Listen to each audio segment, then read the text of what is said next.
Top quality और consistent performance के लिए सिर्फ सिल्वर पंप्स एंड मोटर्स, नाम याद रखना। ફરી એકવાર જવાહર ચાવડાના કિરીટ પટેલ પર પ્રહાર કરવામાં આવ્યા છે। કિરીટ પટેલની સ્પષ્ટતા બાદ જવાહર ચાવડા ફરીવાર સામે આવ્યા છે। સોશિયલ મીડિયામાં પોસ્ટ કરી કિરીટ પટેલ પર નિશાન સાધ્યું છે। કિરીટ પટેલ ઇમ્પેક્ટ ફી ભરવા અંગે પોતાની ભૂલ સ્વીકારી આ વાત જવાહર ચાવડા દ્વારા કરવામાં આવી છે। વ્યક્તિગત રીતે કરેલી ભૂલને પાર્ટી પર થોપવાની વાત યોગ્ય નહીં, આ વાત પણ જવાહર ચાવડા દ્વારા કરવામાં આવી છે। દંડ ભરવો કે શિક્ષાત્મક કાર્યવાહી માત્ર તેમના પર જ લાગુ પડે, આ વાત પણ જવાહર ચાવડાએ કરી છે। સમગ્ર મામલામાં પક્ષને જોડવો તે યોગ્ય નથી, આ વાત પણ જવાહર ચાવડા દ્વારા કરવામાં આવી છે।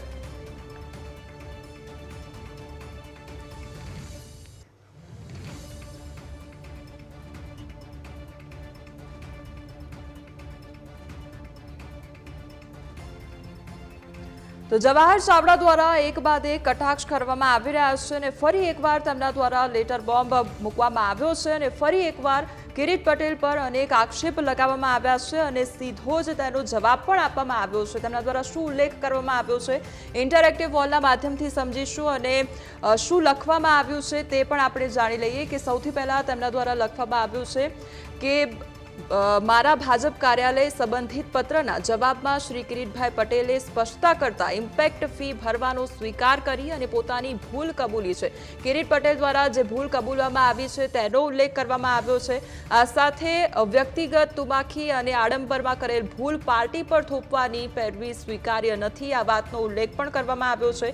કિરીટ પટેલ દ્વારા જે સ્વીકાર કરવામાં આવ્યો તેનો ઉલ્લેખ કરવામાં આવ્યો છે અને સાથે જે ભૂલ તેમના દ્વારા કરવામાં આવી છે તે પાર્ટી પર જે પેરવી છે તે સ્વીકાર્ય નથી, એ અંગેની વાત કરવામાં આવી છે। આ સાથે આ સબબ ભરવાનો દંડ કે શિક્ષાત્મક પગલાં માત્ર તેમના પર જ લાગુ પડે છે। આમાં ભાજપનો પાયાનો કાર્યકર કે શીર્ષ નેતૃત્વ કોઈ પણ રીતે જવાબદાર નથી, આ ઉલ્લેખ પણ તેમના દ્વારા કરવામાં આવ્યો છે જવાહર ચાવડા દ્વારા, જેમાં લખવામાં આવ્યું છે કે ભાજપનો જે પાયાનો કાર્યકર કે શીર્ષ નેતૃત્વ કોઈ પણ રીતે જવાબદાર નથી। આ મુદ્દા પરત્વે ધ્યાન દોરવાનો હેતુ માત્ર પક્ષને કોઈ પણ ગેરકાયદેસર કૃત્યમાં જોડવાથી દૂર રાખવાનો જ હતો અને છે।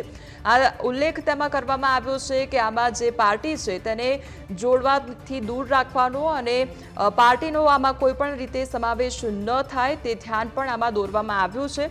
આપ સહુ મારા તત્કાલીન કલેક્ટરશ્રીને લખાયેલા પત્રને ધ્યાનથી વાંચશો તો જણાશે કે મારો હેતુ કોઈ પણ સન્માનનીય વ્યક્તિને આ ગેરકાયદેસર કૃત્યથી દૂર રાખવાનો જ હતો। એટલે જવાહર ચાવડા દ્વારા પણ તે અંગે સ્પષ્ટ ઉલ્લેખ કરવામાં આવ્યો છે અને નામ સાથે ઉલ્લેખ કર્યો છે કે તેમના દ્વારા જે કિરીટ પટેલ દ્વારા જે કામગીરી કરવામાં આવી હતી અને જે આક્ષેપ જવાહર ચાવડા દ્વારા લગાવવામાં આવ્યા હતા તે કિરીટ પટેલ દ્વારા સ્વીકારવામાં આવ્યા છે।